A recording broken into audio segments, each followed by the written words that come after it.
Welcome to RH study. আজি আমি অসম জাতীয় বিদ্যালয়ৰ ক্লাছ 8ৰ মেথামেটিক্সৰ 7 নম্বৰ লেসন বৰ্গ সংখ্যা আৰু বৰ্গমূলৰ 7bৰ বিষয়ে আলোচনা কৰিম। তাৰ আগতে কেইটামান বিষয় আমি জানি লওঁ। প্ৰথম টপিকটো হ'ল ঋণাত্মক অখণ্ড সংখ্যাৰ বৰ্গ। ধৰাচোন মই এটা ঋণাত্মক সংখ্যা লৈছো -a। -a ৰ বৰ্গ মানে কিমান লিখিম? -a whole square. ইয়াক মানে -a কিমান বাৰ পূৰণ কৰিম? দুবাৰ আমি পূৰণ কৰিলো। সমান কিমান হ'ব?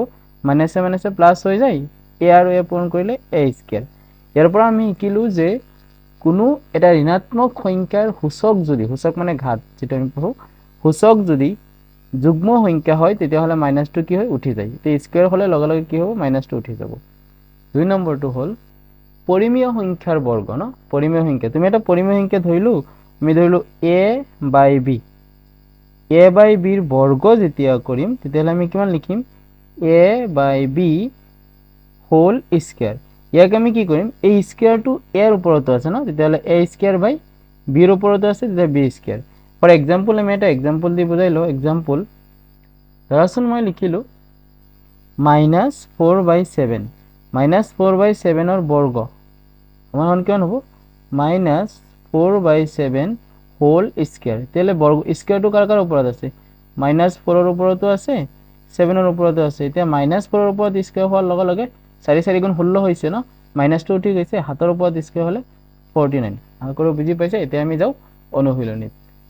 অনুশীলনীৰ প্ৰথম প্ৰশ্নটো আছে তলৰ সংখ্যাবোৰৰ বৰ্গ ওলোৱা। 1 নম্বৰ কিমান আছে? -17।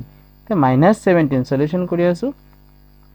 -17 আছে ন, তে ইয়াৰ বৰ্গ মানে কিমান হ'ব? -17 হোল স্কয়াৰ সমান কিমান হ'ব? -17 ইনটু -17। তেতিয়াহ'লে স্কয়াৰ যেহেতু আছে গতিকে মাইনাস উঠি গৈছে, কিমান হ'ব তেতিয়াহ'লে আনসাৰ?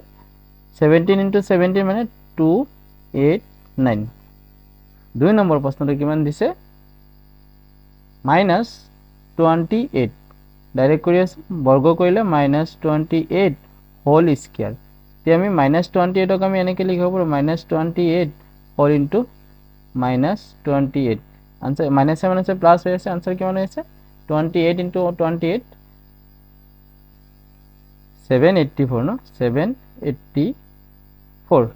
3 নম্বৰ প্ৰশ্ন কিমান আছে? -39। তে -39 ইয়াক স্কয়াৰ কৰিলে -39 হোল স্কয়াৰ। তে আমি দুবাৰ লিখি দিওঁ, -39 হোল ইনটু -39। মাইনাসে কিমান হৈছে?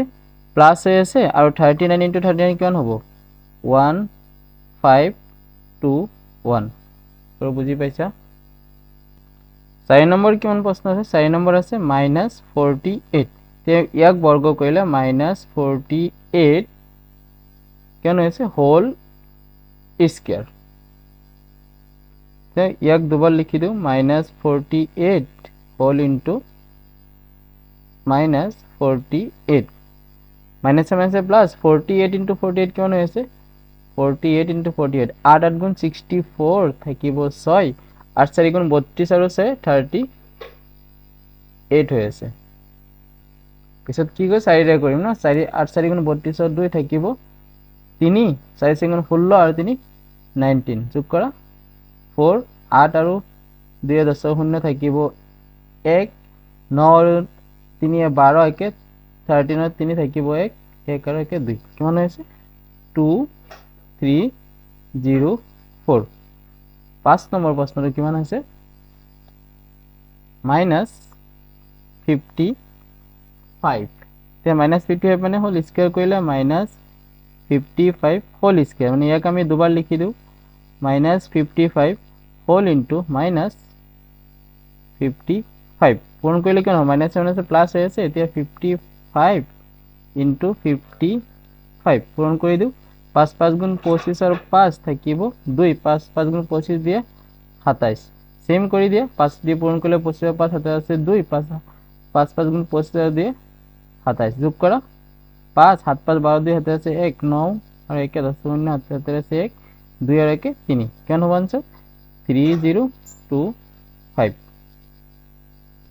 2 নম্বৰ প্ৰশ্ন কি আছে তলৰ পৰিমেয় সংখ্যাবোৰক বৰ্গ কৰা কিমান আছে প্ৰথমটো -7/8 এটা আমি আগতে লিখি লও -7/8 যেতিয়া ইয়াক বৰ্গ কৰিব কৈছে আমি লিখিলো -7/8 হোল স্কয়াৰ তেমেটো নিয়মত ঠিকে আহিছিল a স্কয়াৰ থাকিলে -7 ৰ ওপৰতো স্কয়াৰ আছে এটো স্কয়াৰ 8 ৰ ওপৰতো স্কয়াৰ আছে তে -7 ৰ ওপৰত স্কয়াৰ হলে 49 হৈ গৈছে কাৰণ মাইনাস উঠি গল 8 ৰ ওপৰত স্কয়াৰ হলে কিমান হৈছে 60 8 গুণ 64 2 নম্বৰ প্ৰশ্ন ডাইৰেক্ট আমি আনসাৰ কৰি আছো 11/13 তে স্কয়াৰ কৰিব কৈছে আমি লিখিম 11/13 হোল স্কয়াৰ আমি দেখুৱাই আছো এই স্কয়াৰটো 11 ৰ ওপৰতো আছে 13 ৰ ওপৰতো আছে তে 11 স্কয়াৰ মানে হল 121 11 11 গুণ 13 13 গুণ 169 3 নম্বৰ প্ৰশ্নটো কিমান আছে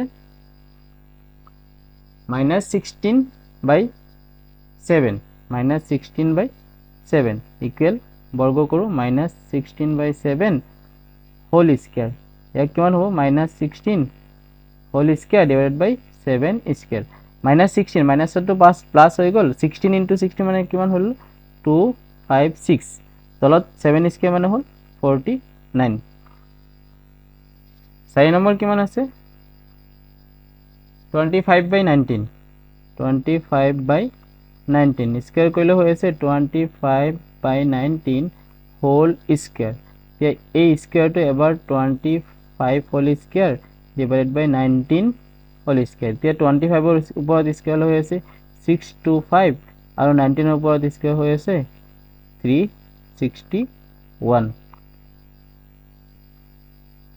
5 নম্বৰ প্ৰশ্ন কিমান আছে 5 নম্বৰত আছে -21/31 -21/31 তে স্কয়াৰ কৰা -21/31 হোল স্কয়াৰ তে স্কয়াৰটো -21 ৰ ওপৰত আছে আৰু 31 হোল স্কয়াৰ ওপৰত আছে তোমালোকে তলতে লিখিবা -21 ৰ ওপৰত স্কয়াৰ হলে 441 হয় আৰু 31 ৰ ওপৰত স্কয়াৰ হলে 961 হয় আশা কৰো সকলোৱে বুজি পাইছা keep watch my channel thank you share কৰিবা ভিডিও বিলাক যদি ভাল পোৱা